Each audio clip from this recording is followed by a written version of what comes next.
Merry Christmas. Today we continue in our celebration of Christmas. Actually, I think, as I said at the start of Mass, I think it's more appropriate to say that today we conclude our celebration of the Christmas season today by celebrating the baptism of the Lord. After today, the statues to our nativity scene go back into storage. After today, the Christmas trees, the lights, the wreaths, the garland, the bows and ribbon, all these Christmas decorations, they go back into storage until next year. Well, the Christmas season is formally coming to its close. I would like to think that the work of Christmas is only just beginning. I would like to think that as we draw the celebration to Christmas and our lives go back to normal, wherever normal is these days, that now the effects of Christmas just begin. Perhaps we might even notice them in a different light as the season comes to its close. A celebration at its height, there's a lot of joy and a lot of things that can happen. But sometimes we can miss out on those small details. But perhaps as the Christmas season begins and the Lord dwells among us, we might feel the effects of Christmas. And when I talk about the effects of Christmas, I'm not talking about that unwanted poundage that we all gained by eating excessively during Christmas. But the effects of Christmas that I'm talking about are the effects of Christ beginning to work in our lives. The effects of Christ working in our world and changing our world.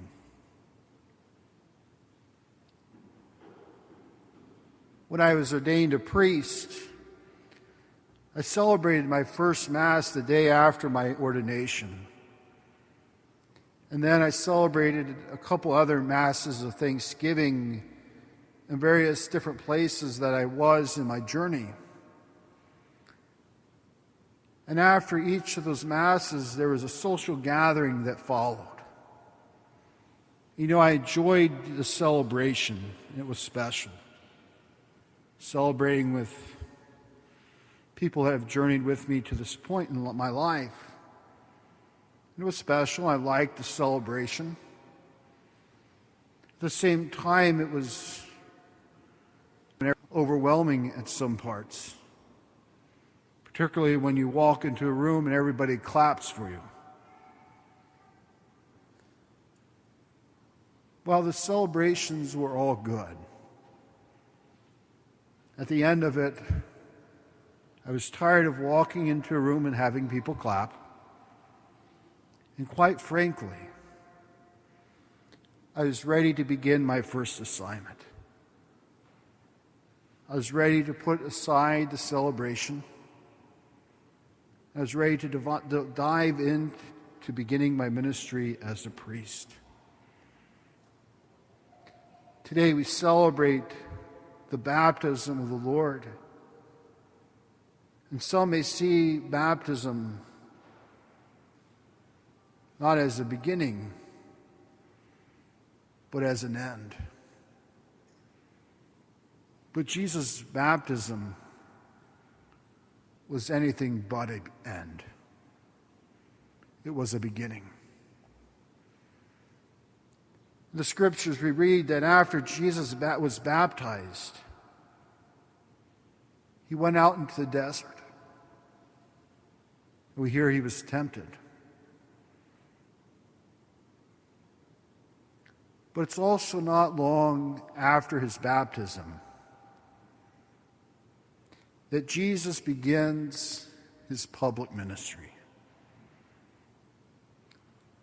As we transition back into ordinary time in these early weeks, we hear about the beginnings of Jesus' ministry. He proclaims the kingdom of God. The kingdom of God is at hand. He drives out demons and heals people. All this after Jesus was baptized. For us also, when we were baptized, it was not the end of our relationship with our God, but the exact opposite. Baptism for us is the beginning of our relationship with God. Baptism is the first sacrament. It's a sacrament of initiation. It's a sacrament they would say is a gateway to all the other sacraments. I once heard that it was said that after the ceremony of baptism, after the water has been poured, after we have been dried off from the water,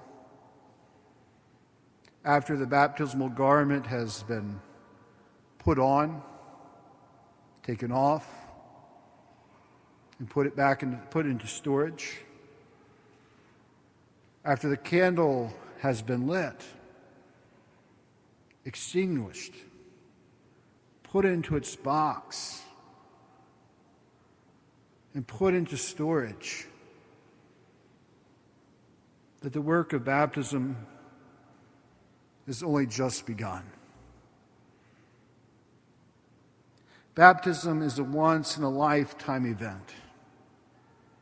And often after the ceremony or the sacrament of baptism is celebrated, there's a party. There's a celebration that is about a beginning, not an end.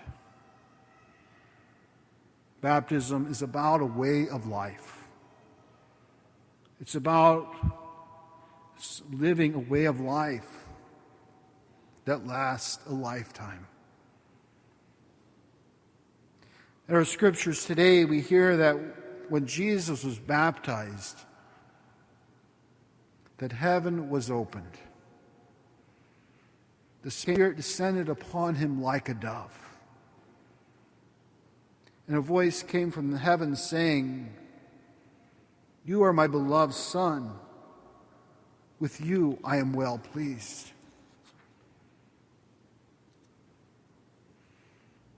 Likewise, when each one of us was baptized, I like to think that the heaven was open for us, that the Spirit descended upon us.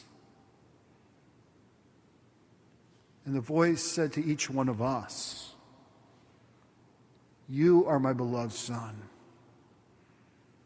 You are my beloved daughter. You are my beloved child.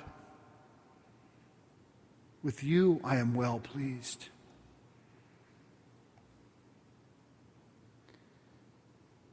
Many of us were baptized as infants. And it's needless to say, we don't remember the event of our baptism. And this is normal. I think it's okay.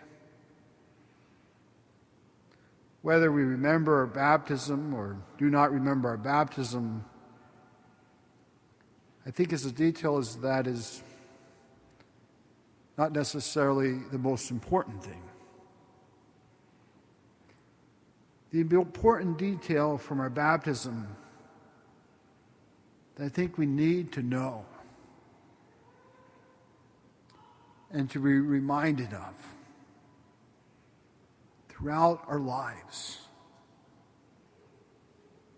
particularly in those difficult moments, those moments of discouragement, those moments of darkness in our own lives, that we need to be reminded